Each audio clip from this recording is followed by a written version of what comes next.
Doctors were really pushing me getting induced. I've seen birthing suites that I'm like, how do I get that? But it wasn't intense pain like I was expecting it to be. It's just this little tiny pill that they stick in your hooch.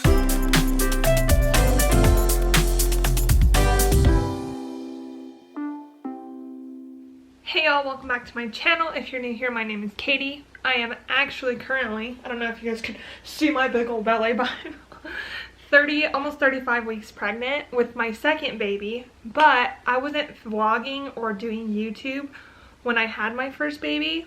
Paige, she's almost 2.5. I wanted to sit down and kind of share her birth story, and just because I took detailed notes while I was in labor. I took notes kind of like you would in a journal or whatever, but I took them on my phone and on my laptop because I had my laptop sitting there because I wanted to remember it and document it and whatever, but I wasn't vlogging, and also my hospital didn't allow for cameras, so I didn't have I have nothing from her birth. So yeah, that was my first. I had a baby girl and it was my first labor and delivery experience. I wanted to share that with you guys, so I'm gonna kind of just explain. It's hard because they say that you forget your labor and all of that, and it's so true. I vaguely remember the pain that I was in. I vaguely remember literally the whole hospital experience. It was kind of all just a blur to me. So for my labor, I was coming up to my 40 weeks and my doctors were really pushing me getting induced, which I wasn't thrilled upon, but I was a first-time mom. I didn't know what I was doing, and I was I guess if this is what my doctors are recommending, then it's what I'm gonna do. And so I just kind of told them okay, I'll do it on my 40, the day that I turned 40 weeks. So they scheduled me in for an induction that day. My husband and I beforehand, we went out to sushi. Obviously I didn't get uncooked sushi, but we went out and had dinner. We stopped at the gas station and picked up some snacks on our way to the hospital. It was super laid back, super low key. I had zero signs of labor. I tried curb walking.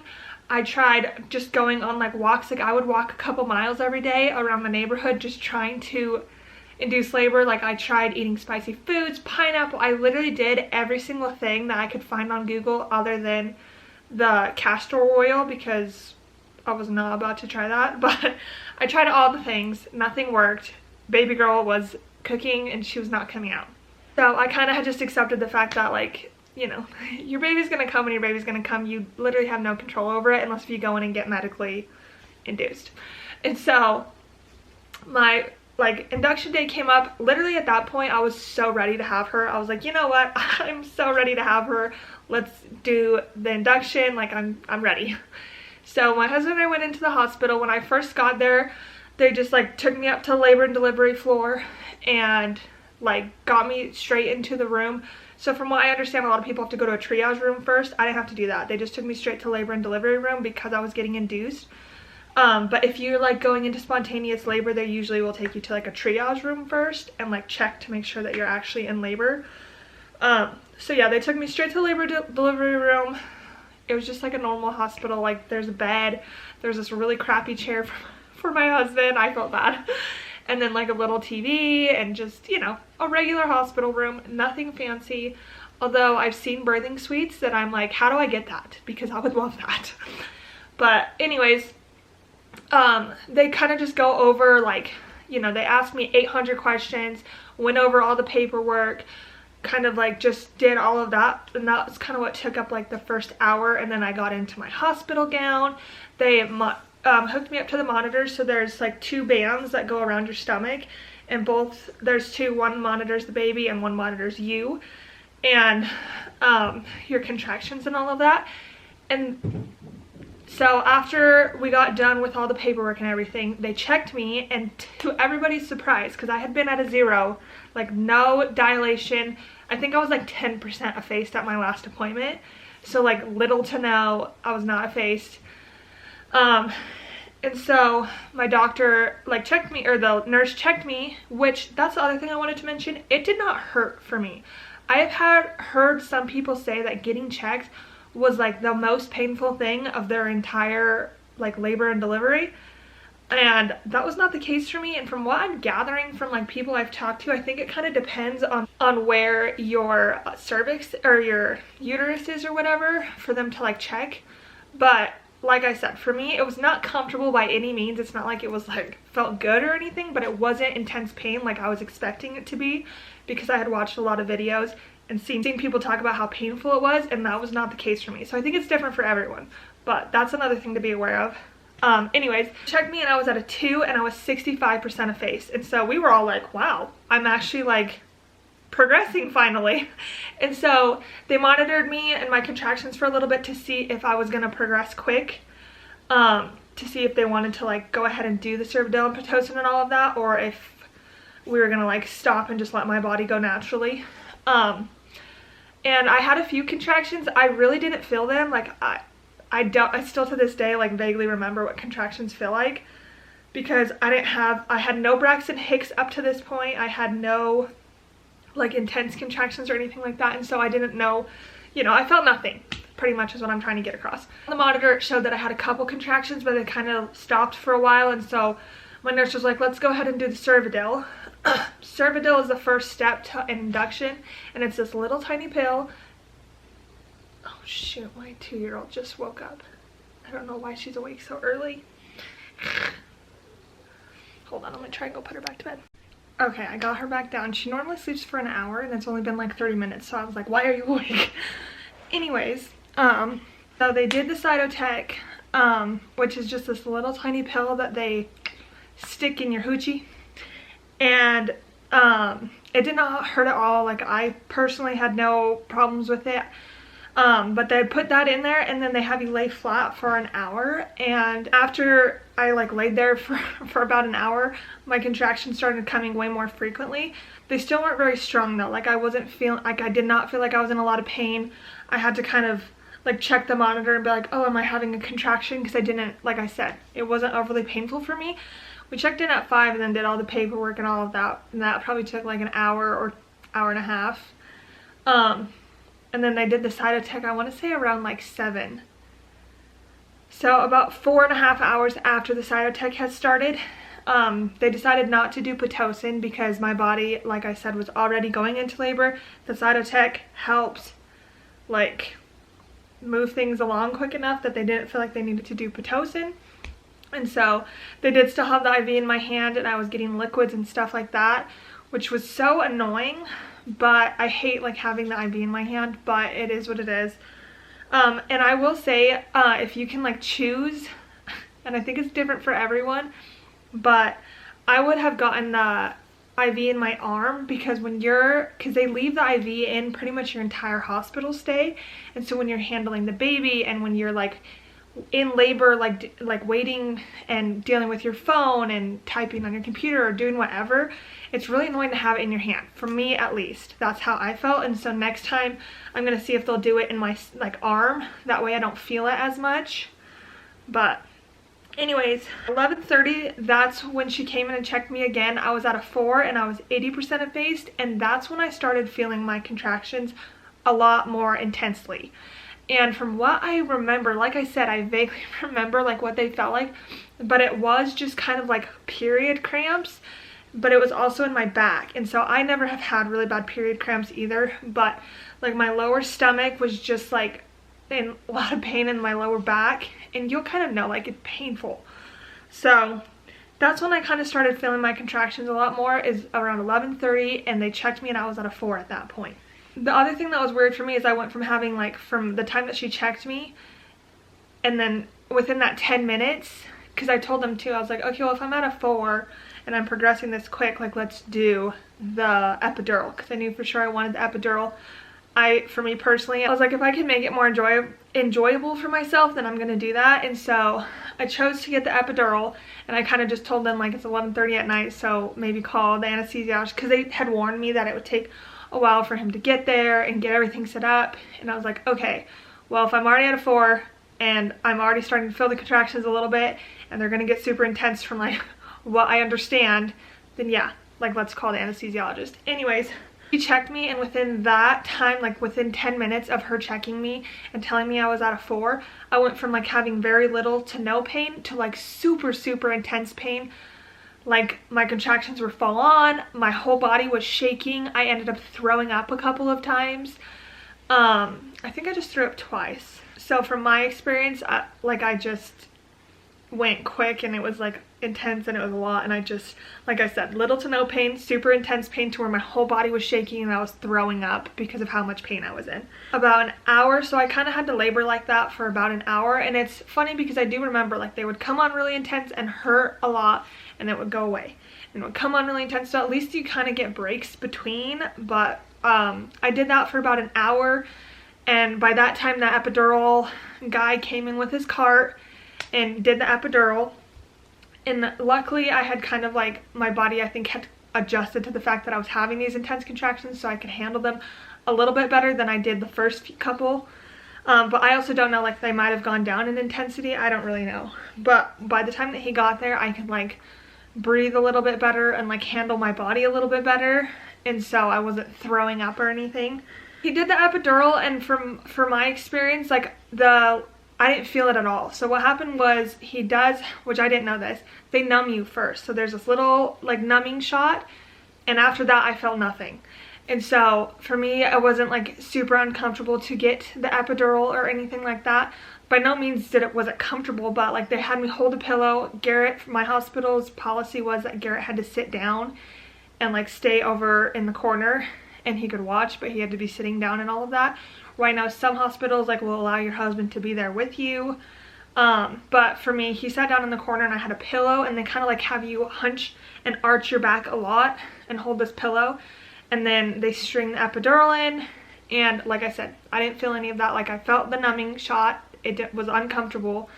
And I vaguely remember feeling like cool feelings, like my spine, I felt like a little cool feeling of like, it's like a gush almost, like when you're drinking cold water, you could feel it run down. That's kind of how it felt in my back, but it wasn't anything super painful or super intense. So if you're worried about getting the epidural, that was my experience. It really wasn't bad at all, and it was so worth it. So the only thing that I did have complications with was, and the anesthesiologist did tell me this, he said that because I'm so tall, it calls for like an extremely high dosage. And so he's like, I want to start you on a lower dosage and see if that works. If you guys don't know, I'm 5'10". And so he's like, let's start you on a lower dosage and see like how that works, and then we can always up it after that. And I was like, okay, I'm completely fine with that, because I'm not a huge like medicine person. I don't want to be super medicated, but I also don't want to be in a lot of pain. So I was completely fine with that. He had like talked to me about it, so I knew we were on the same page. But I was only getting numb after like he did the epidural. I was only numb from my hips down. And if you don't know, your contractions are in your lower stomach and your back. And so it's like, I can't feel my legs, but I could still feel all my contractions. And so I called them back in probably about like 20 or 30 minutes after he did it, and had him up the dosage, and he upped it twice, I think. It was finally numbing my lower stomach and my back and all of that. But my legs were like rocks, like completely numb. The best way that I could describe it is if you've ever fallen asleep with your arm above your head and then like there's no blood flow to it, so like you lift it up and it's literally like a blob, and so you have to like lift it up with your other hand to bring it down, and once the blood starts flowing, it like tingles and stuff like that. That's kind of how it felt. It was like super numb. I felt like I could like plop it, like I needed to pick up my legs and plop them, but there was still that little tingling. I did not love it. Like the feeling I did not love, but once you get used to it, it's completely fine. So it took me a while to get used to it, but once I got used to it, I was like, this is so much better. I'm way more comfortable. Like I feel like I can finally relax again. So they came back in at around 2:30 and checked me again, and I was at a 7, and they said the baby was really low. So, you know, I was progressing really well, and they kind of just told me like, if you could take a nap, then take a nap. And so I just kind of relaxed. I don't think I took a nap. I'm pretty sure I was just watching like movies on my laptop, because you know, like it's so hard when you're in labor. They're like, oh, you need to relax and take a nap and blah blah blah, but I'm like so like excited and anxious, and like there's so much unknown, and so I did not take a nap. But she came back in an hour later, so they come back in about every hour and check on you. And they also did the catheter somewhere in there. I don't remember them even doing the catheter at all. Like, I think that she just came in and did it and I wasn't aware, but they do it after the epidural, and so you don't feel anything. Like, you have no clue that it's even there. Not a big deal. But she came back in an hour later at 3:30, and I had the bloody show, which I don't, still to this day, don't really understand what that is, but it just, there's a bunch of blood everywhere, and they have you laying on like doggy pads and stuff, and so she just kind of like took that doggy pad out, threw it away, set up a new one, and she told me that my water was bulging, and so like it was gonna break by itself at any point. And I was like, cool, because I know some doctors will break your water for you, but I think that because of how quickly I was progressing, they didn't feel the need to break my water, because usually breaking your water will help your contractions come on more intensely. But mine was bulging, so they're like, it's gonna break at any moment. Once again, I could feel nothing, and so I had no clue that I even had the bloody show. When my water broke, I had no clue because I couldn't feel anything. And the other thing that I thought was weird is my water, I was at a 9 at this point, and my water was bulging. It still hadn't broken. So that's the other thing that I thought was weird. I always thought that your water would break like way earlier on, and then like your contractions start coming and you start to dilate and stuff like that. But for me, I was at a 9 by the time that my water broke. Anyways, while I was at a 9, I called my sister-in-law because she really wanted to be there, and she lives probably like 10-20 minutes from the hospital. And so I called her to let her know, like, hey, if you want to be here for my labor, like my delivery, then come on in. She's in nursing school, or she was in nursing school, and so she really wanted to be there for like medical reasons, I guess, to kind of like experience it and all of that. And I was completely fine with it. I'm an open book and I don't mind, so I was like, yeah, you can come, like that's fine. About 4 o'clock, I was fully dilated, ready to start pushing and all of that, and they're like, okay, we're gonna start practice pushing. And I'm like, what the hell is practice pushing? Practice pushing is like real pushing. It's the same thing, but they're pretty much just, the nurses are in there, there's not a doctor in there, and they're just kind of trying to make sure that your body's capable of pushing the baby down and out with the epidural and everything like that. And so especially with first-time moms, they like to do a couple practice pushes to make sure like she's coming and you can do it and all of that. And so I actually ended up only pushing for about 30 minutes. I started the practice pushing, and then probably about 10 minutes after that, the doctor came in, and I had no clue, like, you know, they have you start practice pushing, and then the doctor comes in, and then you're delivering your baby. So, yeah, I started practice pushing. I only had to push, my experience, for about 30 minutes. It was exhausting, like so tiring, and I think just between the fact that it was like 4 o'clock in the morning, I hadn't slept, I'm in labor, so like labor's obviously a lot on the body, but I just remember being like so exhausted after every single time they're like, okay, take a break for a second. I was like, oh, like thank you.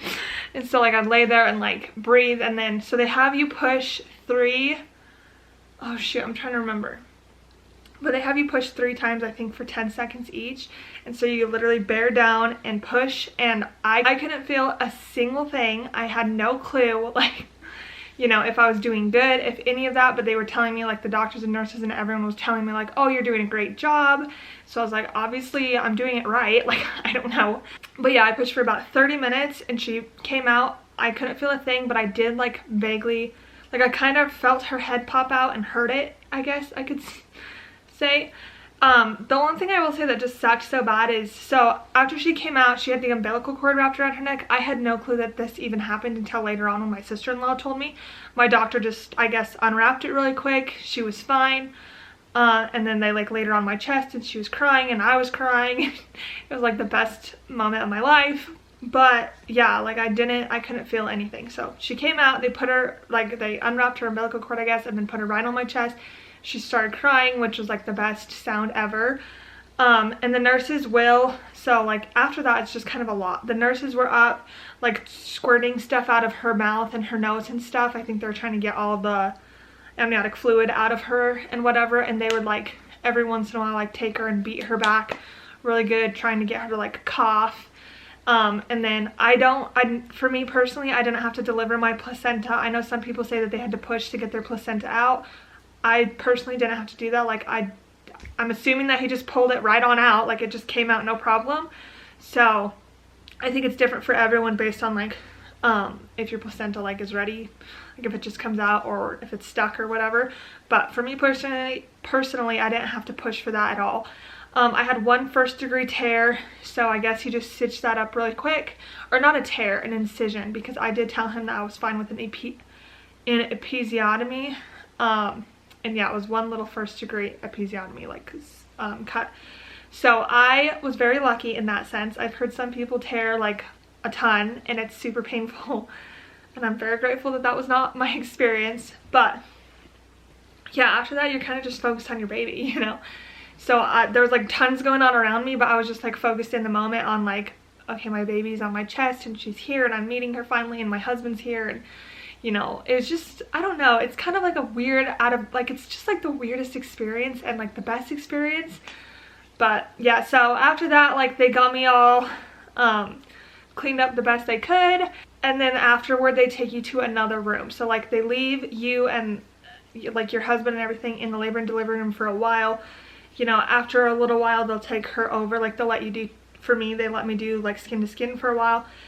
And then they eventually took her over and like put her on the warmer and weighed her and did her like vitals and, you know, checked all that kind of stuff. But for me personally, I did skin to skin first. Yep. And then I stayed in that room for a little bit longer. And then they eventually move you over to like a different room. And that's where you stay for the rest of your stay. But anyways, that's my labor and delivery story for my first baby. I hope it like flowed and makes sense. It's been 2.5 years. So, you know, I vaguely remember it. But like I said, I did take detailed notes. And I really wish, like if there's one thing I could have changed, I really, really wish that I would have had some sort of pictures or videos. Like typically if your hospital doesn't allow cameras, it's because they don't want you like filming in case if something goes wrong. But if the baby like comes out just fine and everything's going well, like usually they'll let you take pictures of like those first moments of you with your baby. And I really, really wish I had those. I wish I would have had my sister-in-law take them or a nurse take them or somebody. I wish I would have like given them my phone and been like, hey, if everything's going to like smoothly and good, can you please capture like a couple photos or like a couple videos of those first moments, because like I vaguely remember it. I don't know. Anyways, that's pretty much it for this video. I hope you guys enjoyed. If you did, don't forget to click the like button, subscribe to my channel to see more of my videos. I will absolutely be filming labor and delivery with this pregnancy and all of that. I don't know if I'll be able to film like the labor and delivery like while I'm in labor, but I'll for sure be bringing my camera and like vlogging what I can, because I'm pretty sure that the hospital I'm going to this time also has a no filming policy. So I'm just gonna kind of vlog what I can, and then I'll do like a story time kind of like this, but it will be more in depth because it will be like right after it happened. Anyways, if you guys want to see that, make sure to stay tuned. I'll be having her in the next few weeks, hopefully. So like I said, thanks for watching. Don't forget to like, subscribe to my channel, and I'll see you in my next one.